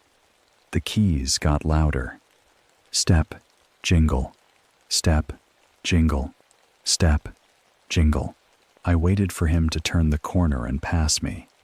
Any second, I thought, he would appear. I would hear him walking by. Maybe he would pause. Maybe he would clear his throat. Maybe he would keep going. Either way, once he passed, I could relax. Then he turned the corner. At least, that was what it sounded like. The footsteps changed direction, and the keys shifted with them. But after that, something was wrong. They continued, but they did not get closer. The sound stayed the same distance away. It was like whoever had turned the corner had stopped walking forward and started marching in place. The steps continued in a steady rhythm. The keys kept jingling, but they did not approach, and they did not fade away. They remained fixed, just out of sight. Step, jingle, step, jingle, step, jingle. I lay there listening, confused and increasingly uncomfortable. At first, I thought maybe he had stopped because he saw me. Maybe he was trying to figure out what I was doing. Maybe he was standing there, looking at me, waiting for me to sit up. That thought made me embarrassed more than scared. I technically should not have been down there sleeping, and I did not want to get in trouble. So I kept still, but the sound kept going. The same steps, the same keys, the same distance. It went on long enough that my discomfort turned into irritation. Was he trying to wake me up? Was someone messing with me? Maybe a supervisor had found out I napped down there and decided to scare me. But then I thought about it and realized none of my supervisors walked around with a big key ring like that. And if it was a janitor, why would he stand there marching in place? After a few minutes, though it was probably only a few seconds, I decided to look. I tried to lift my head. I could not move. At first, I thought my body was just heavy from sleep. I tried again, harder. Nothing. I was lying on my side, and I fought to roll onto my back.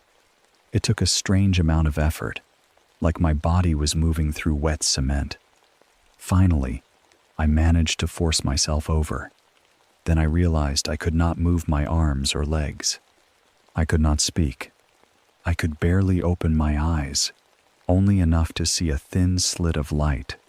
That was when real panic began to rise.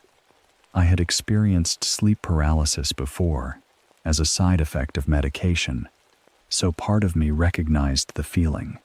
The trapped body, the mind awake, the inability to speak or move. But recognizing it did not make it less terrifying, because the footsteps and keys were still there, still marching in place, still around the corner. Then came the click. The lights turned off. The hallway went dark, and the footsteps started moving toward me. The keys came with them. This time, they were getting closer. Step, jingle, step, jingle. I tried desperately to sit up.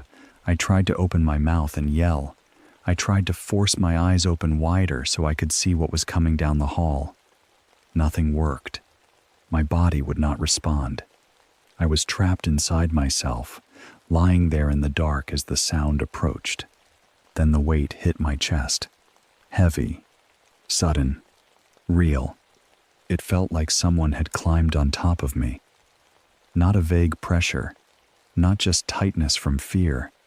It felt like a body was there, pressing down with all its weight. I could distinctly feel two large hands on my chest, holding me down. The keys were right above me. I could hear them. I could feel the presence of whoever had been walking. The pressure on my chest made it hard to breathe. My mind was screaming, but my mouth would not open. I tried to move my arms, tried to push the thing off me, but my arms stayed locked. My legs would not kick. My eyes would not open enough to see. That was the worst part. Whatever was on top of me was close enough to touch me, close enough to pin me down, close enough that I could feel its hands, and I could not look at it. I could not defend myself. I could not even turn my head. I was completely helpless. The panic became animal. There is no calm thinking in a moment like that. You are not analyzing. You are not deciding whether something is real. You are only trying to survive. I tried to scream again and again, but there was no sound. My chest felt crushed under the weight. The keys jingled faintly above me, too close, like they were hanging from someone leaning over my face. It felt like it went on forever.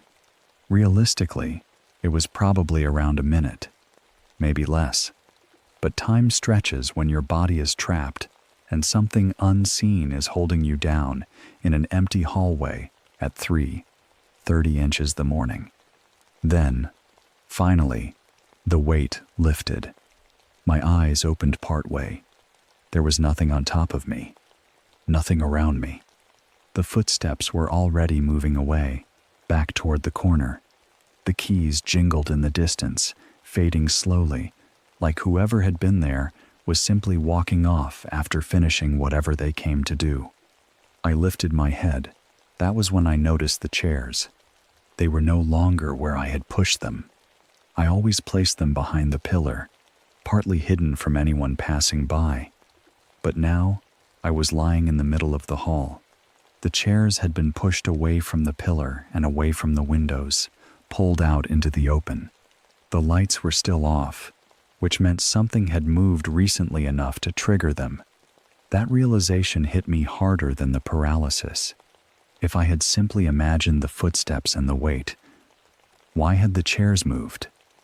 Why was I no longer tucked behind the pillar? Why was I exposed in the middle of the hall? A low sound started in my ears. A droning noise.